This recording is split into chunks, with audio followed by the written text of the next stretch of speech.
Bersama saya seorang juri untuk menulis lomba artikel. Mari kita kenal lebih dekat sekaligus mengetahui bagaimana sih mekanisme untuk lomba menulis artikel.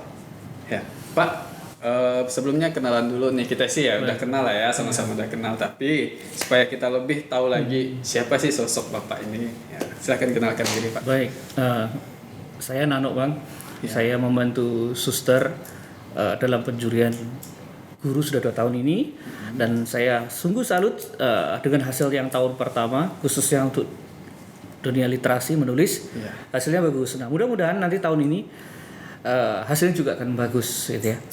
Saya di SMP bertugas mengajar mata pelajaran bahasa Indonesia.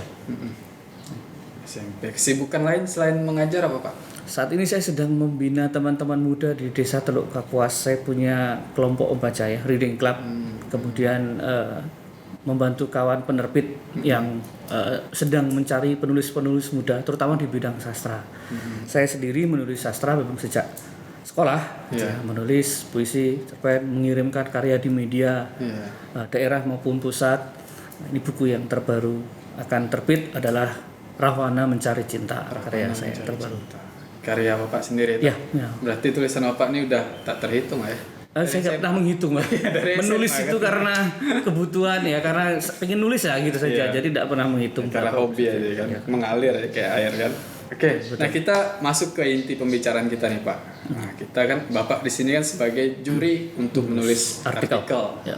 Nah itu boleh paparkan kira-kira sasarannya, kemudian mekanismenya seperti apa untuk nanti teknisnya dan sebagainya gitu. Baik, terima kasih Bang. Pertanyaan pertama soal sasaran, karena ini diselenggarakan oleh SD Suster Pontianak dan tujuannya adalah meningkatkan kapasitas literasi para guru. Sasarannya adalah guru SD Suster Pontianak seperti yang saya sampaikan tadi. Sudah ini tahun kedua ini ya. Kemudian ketentuan lomba sama dengan tahun yang lalu, panitia menyediakan pilihan tema. Nah, tahun ini ada 2 tema yang diangkat, yaitu tentang teknologi dan kreativitas sebagai kunci keberhasilan pembelajaran daring. Yang kedua, peningkatan minat baca melalui pendidikan di masa pandemi. Nah, guru-guru peserta lomba menulis artikel boleh memilih 2 tema. Di antara 2 tema ini, kemudian nanti cari yang lebih spesifik yang juga dialami dalam kehidupannya sendiri-sendiri. Jadi masing-masing penulis ini, peserta lomba ini, menuliskan apa yang dialami. Ini akan menjadi lebih menarik daripada menuliskan sesuatu yang dibaca atau yang dialami orang lain. Nah, saya kira sebagai juri itu nanti ketika menemukan satu tulisan yang orisinal, ya, apa itu orisinal? Ya, menulis sesuatu yang dialami, yang dirasakan sendiri, tantangannya seperti apa, suka dukanya seperti apa, itu akan jauh lebih memberikan inspirasi bagi para pembaca gitu. Kemudian ya tentang aturan-aturannya masih sama, bahwa maksimal 150 kata, kemudian ditulis dengan Times New Roman 12. Ini sudah sangat lazim lah di tulisan-tulisan yang lain seperti itu. Tidak boleh menyinggung atau terkait dengan sara gitu ya. Dan tidak boleh dipublikasikan sebelumnya. Sebelum dilombakan ini, tulisan ini sudah dipublikasikan di media yang lain gitu, tidak boleh. Jadi betul-betul memang ini terbaru gitu. Tulisan terbaru, karya terbaru dari para peserta lomba. Pernah dipublikasikan. Benar. Kurang lebih seperti itu, Bang. Kemudian ya tentunya bukan plagiat ya, karena tadi Bapak juga udah bilang, udah sampaikan ya harus dari pengalaman kalau bisa ya kan, apa yang dirasakan gitu kan. Supaya tulisannya juga mengalir, Pak. Baik, Bang. Tentang kata kunci plagiasi nih, Bang ya. Saya yakin Bapak Ibu guru yang akan menjadi peserta ini tentu sangat mengerti bahwa plagiasi sesuatu yang sangat diharamkan ya dalam dunia tulis menulis. Tetapi supaya paham yang plagiat seperti apa, yang tidak plagiat seperti apa, nah mari kita diskusikan. Gini Bang, di dalam artikel kita boleh mengutip, nah kan ada caranya, ya kan itu ya, baik kutipan langsung atau tidak langsung. Kalau kita tidak melakukan itu, bahwa sumber tulisan di paragraf sekian atau kalimat sekian di paragraf tertentu tidak disebutkan, maka akan dicurigai sebagai plagiasi gitu. Tetapi jika kita sebutkan bahwa pendapat kita seperti ini, nah didukung dengan data dari buku ini atau artikel ini, jurnal ini, nah saya kira itu bukan plagiat, ya bukan plagiasi. plagiat itu bukan berarti dari awal sampai akhir itu tulisan orang. Iya. Satu paragraf saja atau berapa kalimat itu tidak disebutkan sumbernya dari mana, maka itu akan menjadi kecurigaan dewan juri. Ya, saya rasa semua peserta juga paham lah ya, untuk hal ini. Kemudian kita ke teknis nanti gimana nih Pak? Baik, saya kira kok tidak jauh berbeda dengan yang lalu. Jadi para peserta akan pertama mencari gagasan dulu di antara dua tema ini, mana yang mengena di hati gitu ya. Yang kalau ada rasa seneng dulu Bang, gampang cari bahan kan gitu.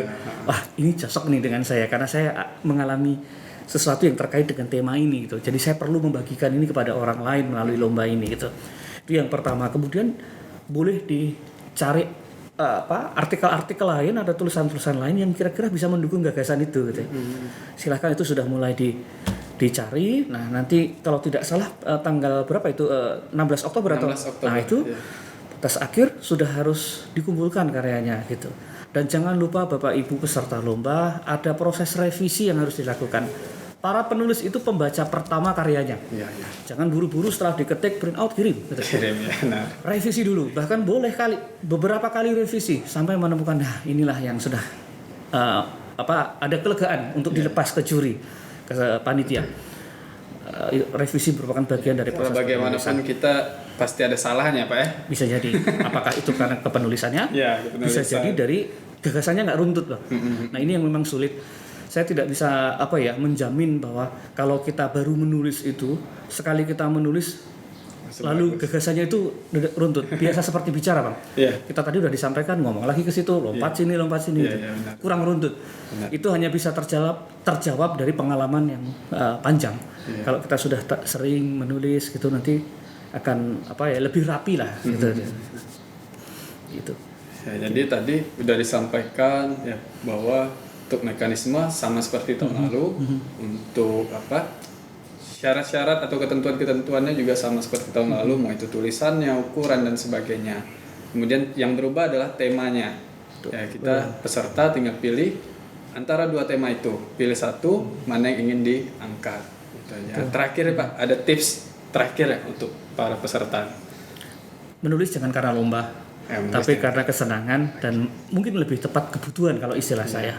Ketika kita ada masalah, kita pengen marah itu solusi dari ini. Tapi setelah itu selesai.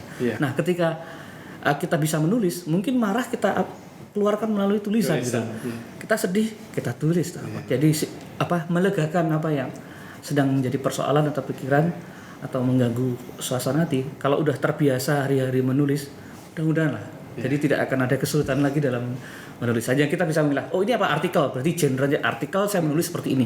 Sastra, berarti saya menulisnya dengan metode seperti ini gitu.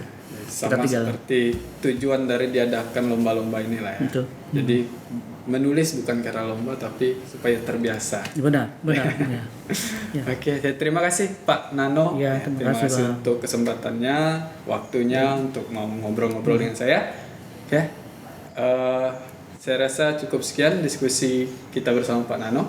Kita sudah mendengarkan pemaparan tentang ketentuan, mekanisme, dan syarat-syarat untuk lomba menulis artikel dari jurinya langsung, yaitu Pak Nano. Nah, teman-teman, guru, karyawan, dan karyawati, persiapkan diri kita untuk mengikuti lomba ini. Pastikan apa yang kita tulis adalah berdasarkan dari hati seperti yang disampaikan oleh juri tadi, supaya kita menulis juga mengalir seperti air. Akhir kata, sekian dari saya. Semoga apa yang kita ciptakan dapat menjadi berkat. Salam literasi.